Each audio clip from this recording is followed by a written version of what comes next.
Welcome, everybody, to Generation Viewpoint. Yet another great episode. Hello, Evan. How are you today? I'm good. How are you? I'm doing quite well. Thanks for asking. So how was your day going? Do anything special? Anything stand out for the day today? No. Nothing. I did school all day School all day. because I'm trying to finish early, so... Yeah.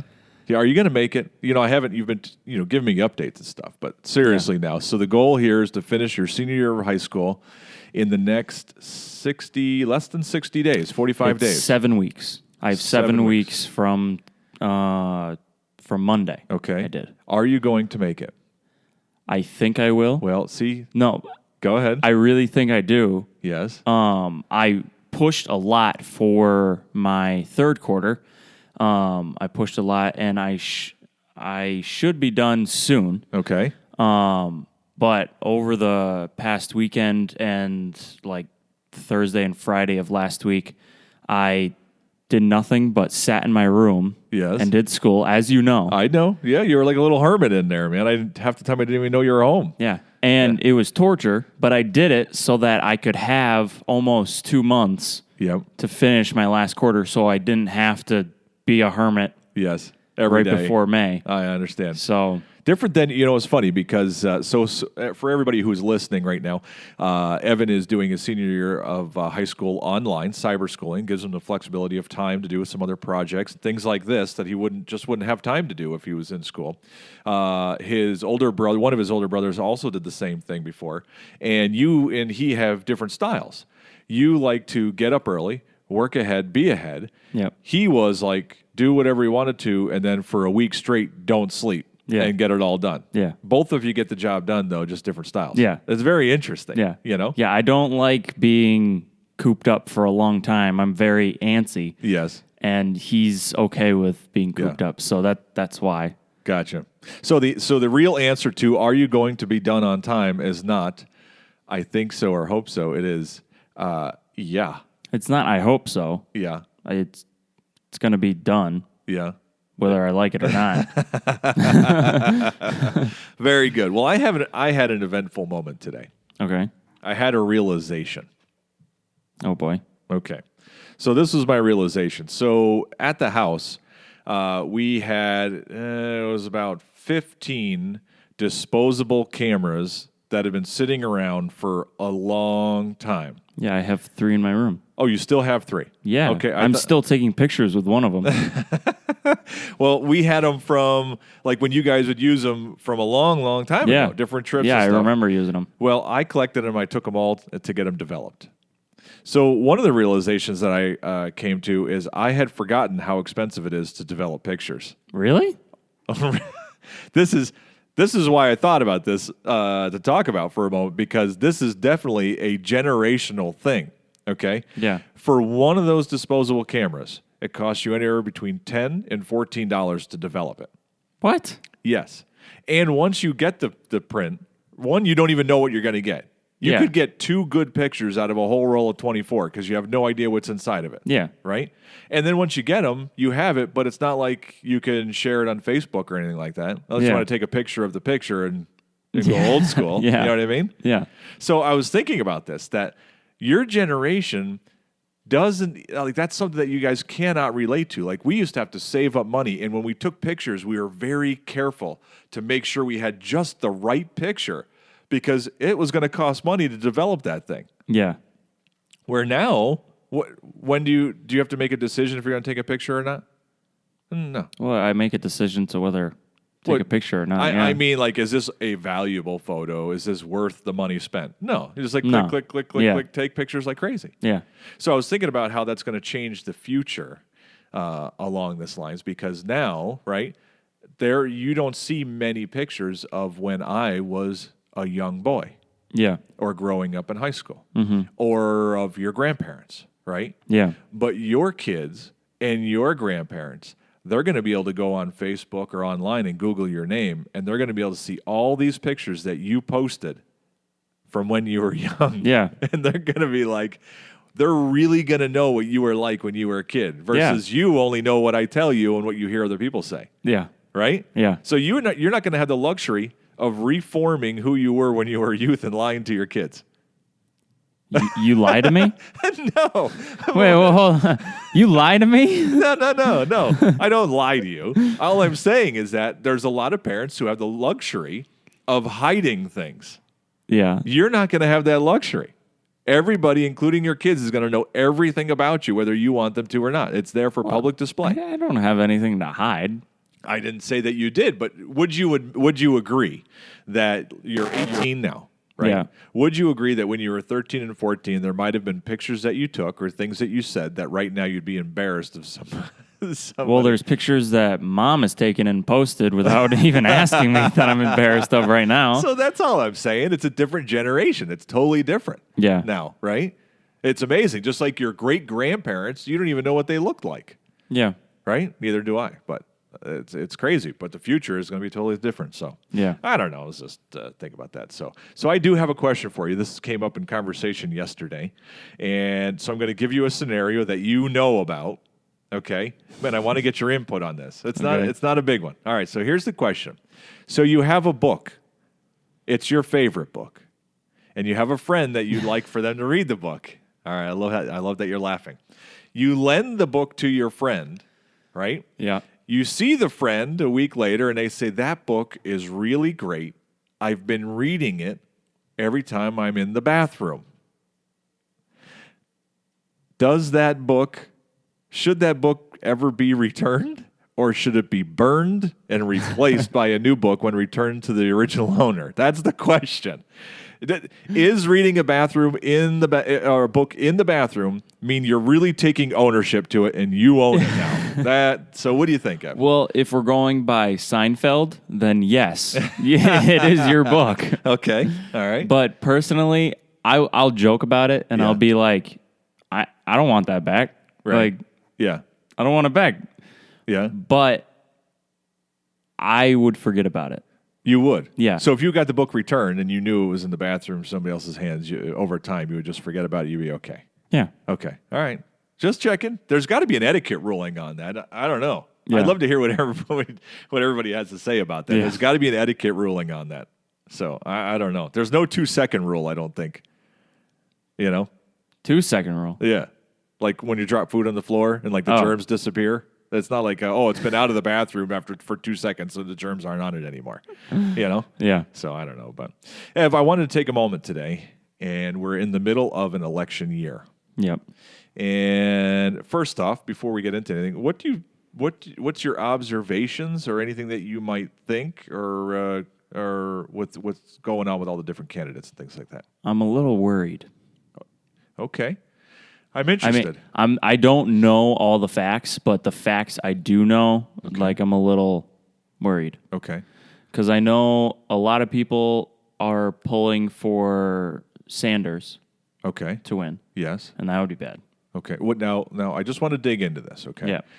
So why would it be bad? Just the things I've heard about him, I feel like would be bad because he's socialist. Correct. Yeah. And that's kind of against what America is. Okay. All right. So I feel like it would be more destructive than building. Okay. All right. Go on. So. And then people want Clinton to be in because she's a woman. Okay. There are going to be a lot of people who want her to be. That is like the biggest pull for her is that she's a woman. I don't know if it's the biggest pull, but I bet you there is definitely a group of people. I've seen so many things that are like vote for Hillary, first woman, like woman power. Now, on the same right, there'll be a lot of people who vote against her just because she's a woman as well. So to be fair, there's those who will, you're right, there'll be both sides of that. Sure. Okay. All right.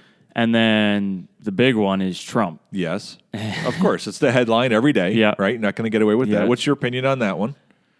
I don't think he should be president. Okay. Just because of how big-headed he is. Oh, now where do you get that opinion from? I'm just asking just questions. By watching him. Okay. I see he is big-headed.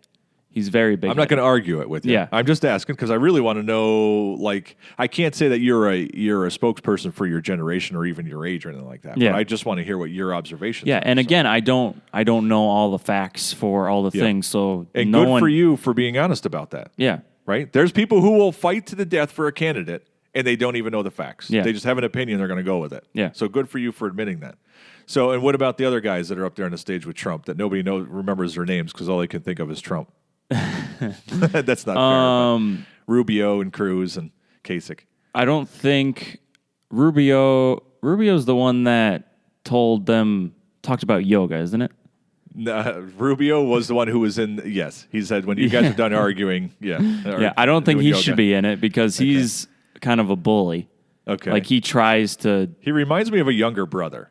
Yeah, he's like at the debates at least. He's like biting at Donald's heels kind of thing. Yeah, like he's kind of like that. Yeah. So Hey, Mister. Yeah, I don't think he should be in. Okay. And then the last, I'm torn between Cruz and Kasich. Okay. Kasich is a smart guy from Ohio. Very interesting guy. Yeah. Yeah. Yep. So. Okay. I'm just wondering. I want to give you, so in a politics, and one of the things that we talk about everything, right? Mm-hmm. And so I want to give you a little lesson, you and our listeners here, on politics. This is a basic politic lesson, and this isn't an opinion, okay? This is a fact-based thing. It's not in support or against a candidate or anything like that.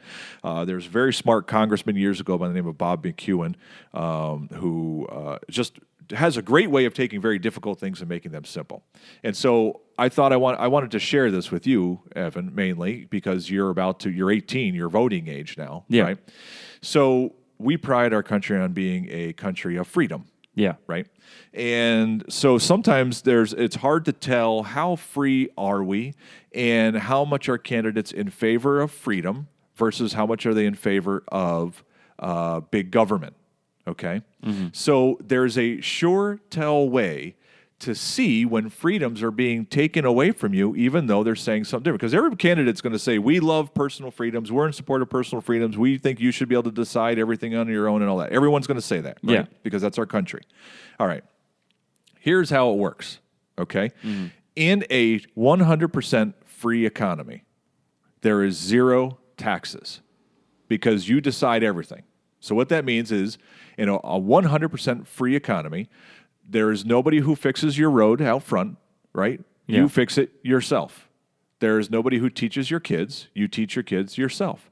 There is no military who protects you. You beat the bully back with a stick when he comes to your front door. Yeah. Okay? It's a 100% free economy. So along the way, what people have the choice of doing is, in governments, we have the choice of saying, all right, listen, we're willing to pay you some taxes if you then will make those decisions for us. So you decide when the road needs paving. You hire teachers that teach our children. You take care of running a military to protect our borders, and we'll pay you to do that. Does that make sense so far? Yeah. Okay. So what that means is it's a graph. The more taxes you pay, okay, means the more you're giving the power to decide to other people, which means that the amount of freedoms you have go down that incrementally. Yeah. Right? So if you were 100% tax, that means you earn all your money, you give it to everybody, and then they feed you, clothe you, house you, they do everything for you. That would be total slavery, basically. Yeah. Right? Okay. So here is how you listen for it. Are you ready? This is the big one. Okay. When you're listening to a politician speak and talk about their platform, they're going to tell you that they're 100% for freedom. But when they say, okay, that we want to give you, let's say with the Obama administration, right, which is a hot point for some people, and I don't care if you agree or disagree for this point. When they say they're going to give you free health care, right? Mm-hmm. Well, that money has to come from someplace. Where would that money come from? Taxing. Taxpayers. Yeah. Right. So what that means is they are telling you that we are going to take money from you, taxes, and decide what health care you need. So they have taken that freedom away from you, right? Yeah. So every time you hear a politician who is talking about giving you a benefit, he or she wants to give you a benefit. What they're basically saying is, we want to make the decision for you, which means we are going to tax you a little bit more and take that freedom away from you. But they make it sound like they're doing you a favor. Yeah. Okay? So that's the main point of that. And I wanted to teach you that because now that you're voting age, you need to know that. You know, and along the way, you're going to have the option to make decisions on what things you think you're willing to give up and and what things you say, no, I want to retain ownership of that decision and keep my tax money and things like that. And that's what makes our country so great, is you're filled with millions of people who get to vote based on how much freedom they want for their own and how much freedom that they want to give away and let people decide for them. Yeah. Sadly, it would be very sad if our country were to come to a place, though, where everybody was like, I just want to be taken care of and I don't need personal freedom. Yeah. That would be sad. Yeah. Right? So does that make any sense? Yeah. So anyways, I wanted to share that. And I'm going to tell you one more thing that Bob McEwen said that I love from back in the day. This is a little entertaining. Are you ready for this? Mm-hmm. He says that in his estimation, that the size of the booster rockets that carried the space shuttle into outer space were determined by the size of a horse's rear end. Right. I like the face. So here is his thinking. Are you ready for this? This is a great lesson. So the booster rockets that go on the space shuttle are so big that the only way they can transport them is on rail cars, on trains. Yeah. Okay. So because the trains have to go through tunnels and all that stuff, that the size of the rocket is limited. Okay. Yeah. Well, I don't know if you know the history of train tracks, all right? But before trains were roads, right? And wagons were pulled down those roads, and the wagons were pulled by two horses, right? And Yeah. they would take cargo all across the country.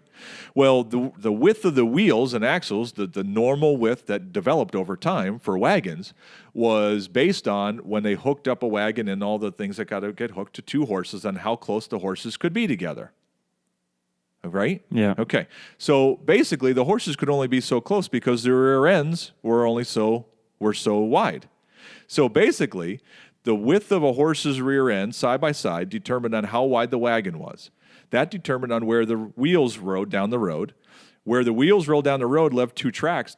Those tracks on the road is where they ended up putting down the railroad lines, which determined the cars and the size of cargo could carry, which determined the size of the booster rocket, which then determined the size of our space program and the space shuttle and how far we could go. Interesting, eh? Yeah. I don't know. Interesting fact. So, well, let me tell you, we have burned up another. These episodes go too quick sometimes, Ev. Yeah. I don't know. They do. We burned this thing up fast, but I really wanted to share that education with you. I hope that everybody out there found it as helpful as I was hoping it would be. So it's something that I just want to make sure you understood. Your first voting year, right? Yep. Making your name count this year, and it's definitely your civic duty to go and do that. Even when it's in question, still you got to spend some time on it. So, but anyways, thanks for everybody for joining us for yet another episode. Evan, say goodbye. See ya. Remember, we're on iTunes and Stitcher, and as always, thanks for being awesome.